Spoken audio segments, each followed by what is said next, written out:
Greetings, and welcome to Xenos Analysis. I am Colonel Ichabod Rhombus, and today we will be examining the dread beast of the subterranean depths, the Mawloc. A monstrous worm-like abomination, the Mawloc is a burrowing creature that bores down into the ground and travels beneath defenses and penetrates enemy lines before apocalyptically emerging to wreak inevitable, widespread havoc. The Mawloc has exceedingly poor eyesight due to its spending the majority of its existence in utter darkness. Rays of pressure-sensitive organs along its flanks are the means by which it absorbs the complexity of its surroundings. This means that the most trivial vibrations in its surroundings can alert it to prey and offer it a surprisingly detailed vision of the target. And more importantly, this degree of sensitivity allows heartbeats and even breath to betray location to an underground Mawloc.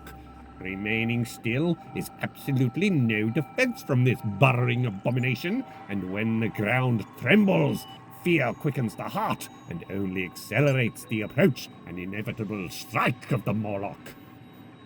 Serpentine of form, the Mawloc has ranks of small claws that line its flanks. These act in an almost caterpillar fashion to propel it at speed through the ground, but it gains the majority of its speed from the 6 powerful limbs that can also be deployed against its enemies once it emerges. Its most ferocious weapon, though, is its monstrous maw, which can easily swallow most opponents whole. Previous iterations of this bioform had several variants to its tail tip that could facilitate several aspects of combat. The toxin spike easily punched through armor to pump a virulent poison into the target that caused grotesque internal trauma and a speedy and excruciating death. The biostatic rattle was formed from a series of hollow interlocking segments of chitin that were contracted by rolling spasms. This caused them to vibrate against one another, and because they were hollow, the sound was amplified, and this sound generated a biostatic wave that shuddered the flesh, weakened limbs, and caused doubt and vulnerability. And finally, prehensile pincers could be grown that could grab and pin an opponent, allowing the Mawloc the opportunity to deliver its arrays of claws and fangs with lethal effectiveness. These bioweapons have since been erased from the Mawloc in favor of greatly enhanced durability and speed, dismissing these subtleties in favor of solely focusing on tearing apart flesh.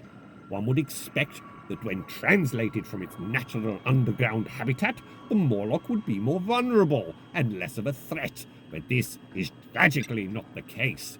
When no longer encumbered by the soil, its potent muscles make it incredibly agile, allowing it to weave and dodge incoming fire and frustrating those melee weapons seeking its hide.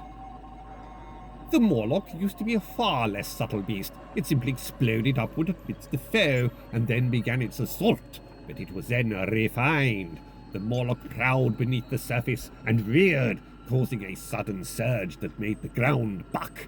Those standing upon this zone had mere moments to evacuate, as the sudden lurch that followed caused the soil to buck to such an extent that it shattered bones and pulverized flesh and organs. In the aftermath of this pummeling assault, the Mawloc would then erupt in the vicinity and begin its dread purpose of consuming and slaughtering. However, it has since reverted to its roots, and now once again explodes into the midst of the foe, causing horrendous trauma and mass casualties, as well as sowing terror in the hearts of those it rears over and readies to slaughter. So, is there any hope against such a perfect ambush predator? Of course, for we are the Imperium of Man, and no Xenos scum will ever triumph against those who march under the banner of the God Emperor.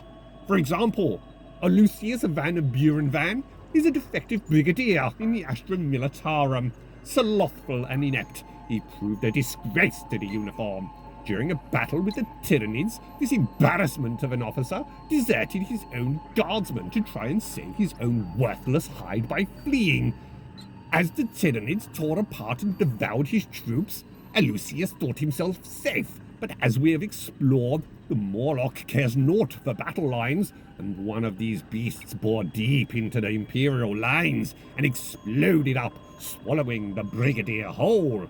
Not only was he punished for his cowardice by this assault, he was also enlightened as to what strength can flow in the limbs of those who stand firm and defend the Imperium. The Ogrin, Nork Degog, had been assigned as his bodyguard and had remained at the Brigadier's side during the desertion of his post and the dereliction of his duty.